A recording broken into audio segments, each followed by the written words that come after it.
وذكر فإن الذكرى تنفع المؤمنين.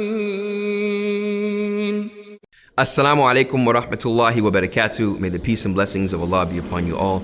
I'm Abdullah Oduro and welcome. What is Zakat?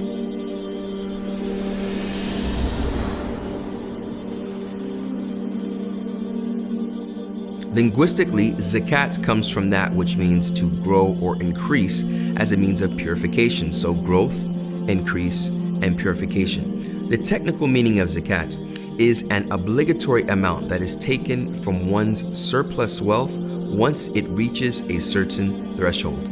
When we look in the Qur'an, in the beautiful Qur'an, we see that there are categories of Zakat, the items that one gives from, and there are primarily 4 of them.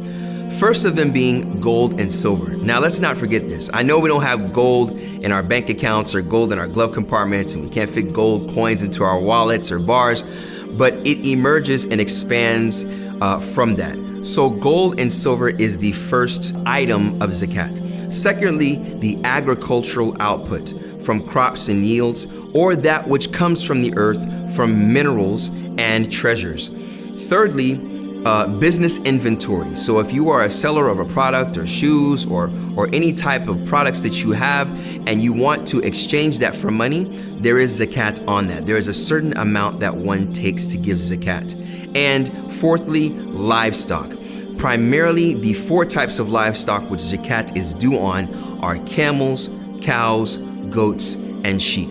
So Zakat is due on all of these 4 general items that I mentioned. We will talk roughly about the amounts per item and the conditions for each one of these items.